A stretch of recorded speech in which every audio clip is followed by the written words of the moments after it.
Unfortunately, many people do not treat veterans with the respect they deserve. So when these 5 teenagers noticed the elderly veteran enjoying his meal, they interrupted him until he was brought to tears. Then, something remarkable happened. Lou Zezoff was a 74-year-old man who lived in Granite City, Illinois, with his wife, Annette. That night, the couple went out to eat at a Cracker Barrel, and they were looking forward to having a good time together. As usual, Lou was wearing his veteran baseball cap, which said U.S. Navy Vietnam Veteran on the front, showing everyone that he served in the Navy during the Vietnam War. He wore it all the time as a quiet way of remembering his service and feeling good about it. As Lou and Annette entered the diner, the enticing aroma of fried chicken and pancakes enveloped them. They settled into their favorite table, where the worn chairs felt like a warm embrace, and the soft murmur of conversations created a cozy backdrop for their special dinner. Almost immediately, 5 young men burst into the restaurant, their laughter echoing loudly. Dressed in casual attire, they exuded an unusual energy that caught Lou's attention. The tallest among them had closely cropped brown hair and was the loudest, while a shorter, muscular young man with a shaved head sported a tattoo of a fierce-looking dog on his arm. Next to him sat a quiet observer, adjusting his glasses as he scanned the room. The fourth had a friendly smile and kept nudging the last one, who appeared weary with dark circles under his eyes. Their boisterous laughter made it difficult for others to converse softly. Lou, ever observant, felt a twinge of nervousness as the group approached his direction. Years in the Navy had honed his instincts, making him wary of potential trouble. Had they been drinking? Were they looking for a confrontation?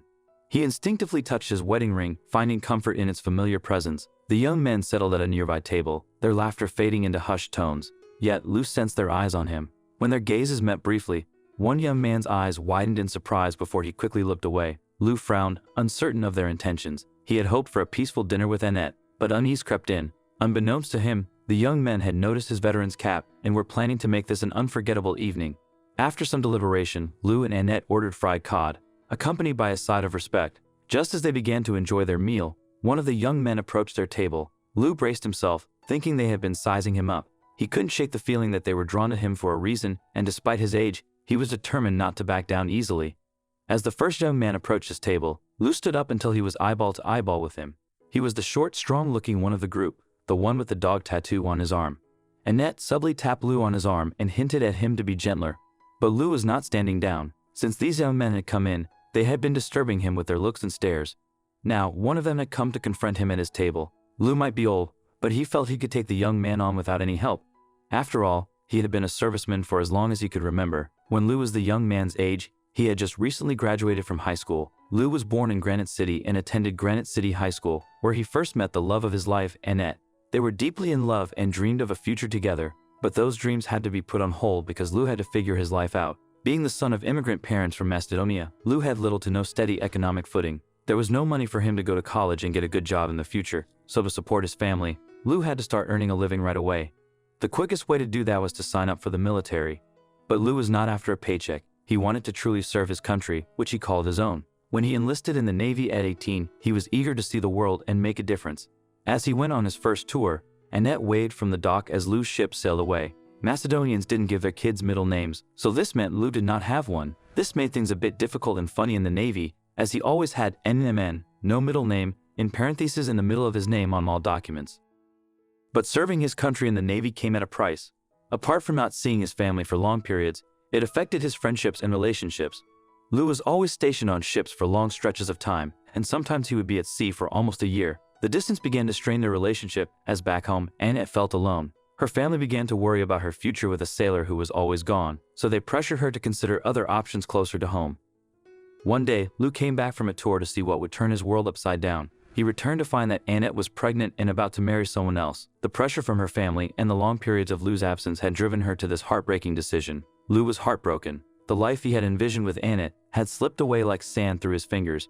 He had no choice but to accept her decision, even though it hurt him badly. So the Navy became his sole focus. He poured all his energy into his duties, finding solace in the structure and routine of ship life.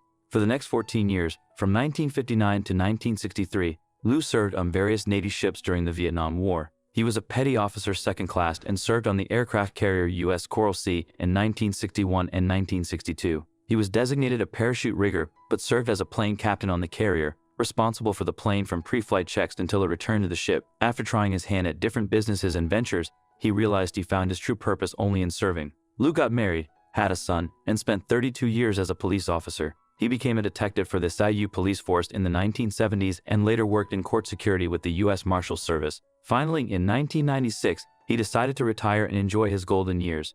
Then, in 2009, tragedy struck. Lou's wife passed away after over 30 years of marriage. Lou missed her badly, and her passing hurt him deeply. It was during this vulnerable time, while he was at the funeral home making arrangements for his wife, that fate intervened in a shocking way. Standing across the room was Annette. It had been over 40 years since they last saw each other, and as unbelievable as it seemed, she was also there for the same reason as Lou. She wanted to make funeral arrangements for her husband, who had also passed away that very week. Annette was filled with deep sorrow, as she had lost her son just the previous year. Lou and Annette found solace in each other's company and offered comfort to one another during this difficult time. The connection they once shared was rekindled into a warm friendship, and as they spent more time together, their bond deepened. The spark that had flickered all those years ago had never truly been extinguished, and it began to glow once more. Eventually, love bloomed anew, and they chose to spend the rest of their lives together. After 50 years apart, Lou and Annette had been reunited by destiny. They weren't the young sweethearts anymore, but despite all the time apart and the hardships, their hearts still beat for each other. Annette even had a son who served this country like Lou in his youth. He was an Air Force officer, and Lou was proud to meet him. From their previous marriages, Lou had one son, while Annette had 3 other sons and a daughter. Today was like an anniversary for them, and they were celebrating it with a simple dinner. The only problem seemed to be the 5 teenagers disturbing them. Lou was already on his feet, ready to face the first one, when the young man did something shocking. The young man extended his hand to shake Lou's. He wanted to thank the old vet for his service and sacrifice. The gesture caught Lou completely off guard. This was nothing close to what he had been expecting. After all, it wasn't the type of scene that unfolded at dining establishments every day, but it was real. The young man, who was roughly 19 years of age, genuinely wanted to shake his hand. Lou returned the handshake with a smile and a firm grip. The young man smiled back and returned to his seat. Lou thought it ended there, but he was wrong. It was nothing like he had ever imagined. By the end of the day, he would be in tears. The rest of the group stood up and expressed their gratitude as they came closer. Lou could see they were military because of their high and tight haircuts. It didn't stop with one handshake because as soon as the first man returned to his table, the second Marine got up and walked over to Lou. Once again, the old vet stood up, not really knowing what was going to happen next. The second young man then told Lou that he wanted to thank him for all 5 of them, and as he said this, he pointed to the others. Lou felt touched by their actions. These were no troublemakers or dishonorably discharged soldiers. These were a new generation of soldiers, and they had nothing but respect for him and his past service. Lou waved at them in acknowledgement, and this time he did not stop there. He signaled to Annette that he was going to their table, and then he went over to the young men's seats to talk with them briefly. It turned out that they were all Marines in civilian clothing, currently on temporary duty for schooling at Fort Leonard Wood in Missouri. They had been to a Blues hockey game the night before and had stopped to grab a bite before heading back to base. Lou expressed his appreciation and wished all the men well with their future military careers. After that, he returned to his wife and his meal, thinking that was the end of it. After Lou and his wife finished their dinner, he beckoned for a waiter to bring over the check. When the waiter arrived at the table, he waved the bill with a big smile on his face and told Lou that it was his lucky day. The young Marines had paid for Lou's dinner. What's more, there was a message on the receipt. One of the Marines had written CMPRFI across the top with an aura at the bottom. Lou was completely taken by surprise by this gesture. He went over to their table and put his arm around one of the guys. They had indeed done something nice, but Lou insisted that they didn't have to pay for his dinner. A simple thank you was more than enough. Plus, from his experience, Lou knew that being in the military meant you didn't really make a lot of money. Soldiers had to be very meticulous in their spending, but the Marines stood firm. They were emphatic and wanted Lou to know how much they appreciated his service. They understood that his commitment to the nation probably came with great sacrifice, including enduring distance from loved ones and trauma one can only imagine. Lou quickly brought up a pen and paper and had 4 of the Marines write their names and phone numbers on the back of the bill. He hoped to return the favor someday. The Marines were Kevin Morris, aged 18, Val Diaz, aged 21, Eric Morales, aged 18, and Victor Mandragomes, aged 19. They were all privates first class. Lou didn't get the name of the 5th Marine, who was off paying the bill. Lou thanked them for their kindness once again and wished them good luck in their future service. As Lou and Annette were about to leave, something else happened that left all the other guests in awe. As the young Marines saw that they were about to part ways, they decided to give the veteran one last show of respect.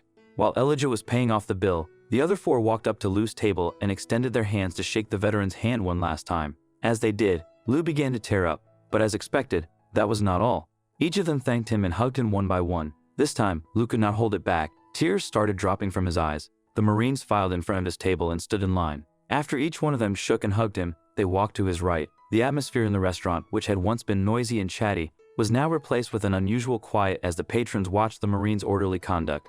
When it got to the fourth Marine, he did something that brought back a lot of memories for Lou. He gave Lou the sharpest salute he'd ever seen in all his years of service. As he did so, the man turned and marched out of the restaurant. Immediately, the entire restaurant stood up and gave a resounding round of applause. Lou was in awe. He felt the deepest gratitude for the men who so emphatically expressed their appreciation for his service. He couldn't help but turn to his wife, who was also touched by the display. She had to warn Lou to sit down and catch his breath before they left. Truly, he had to, because he could feel his heart swell. Annette was deeply moved by the scene. It spoke volumes for the military and presented it in a more positive light. It made her think of her son, who was retired from the Air Force, and the people who thanked him for his service. It was truly rewarding to see that the military values were so strong and so polite. Loud did not let the story end there. The very next week, he called the local paper to tell his story because he couldn't express how much it affected him. He still teared up whenever he talked about the incident. As far as Lou was concerned, those young Marines were such an asset to their country. They were the perfect ambassadors for the Marine Corps and their nation. Lou later identified the 5th Marine as 19-year-old Private First Class Elijah Reynolds. All 5 Marines were located and reached Fort Leonard Wood. When the newspaper reached out to the privates for comment, they were surprised at the publicity. They simply said it was the right thing to do, nothing more. Private First Class Diaz explained why it was important for the Marines to show their respect for the Vietnam veteran. Diaz was not really a teenager like the rest, as he was a 21-year-old from Texas. As the oldest of the 5, he reiterated that it was the right thing to do. Lou had fought for them in the past, and now it was their turn. Honoring him was just part of their job. He was short on words but long on politeness. The actions of those young Marines at the restaurant certainly made a mark on Lou's life. The 74-year-old vet was happy to see the dedication to the country in younger generations, including those joining the VFW. The VFW is a veteran organization, and its full name is Veterans of Foreign Wars. Lou is currently the Senior Vice Commander of Granite City VFW Post 1300. No longer were the veterans limited to those who saw action in Vietnam. Now they had young men joining who served in Afghanistan and Iraq. These men had the same camaraderie, dedication, and loyalty to their country. They were really proud to have served, just like Lou. In the end, Lou's story serves as a powerful reminder of the importance of appreciating those who have served. Even the smallest gesture can create a significant impact. Respect and gratitude are the least we can offer to the brave men and women who risk their lives for our freedoms and safety. How you believe we can best honor the heroes who have sacrificed for our country? Share your thoughts in the comments below. If you enjoyed video, please like, share, and subscribe to our channel. Thank you.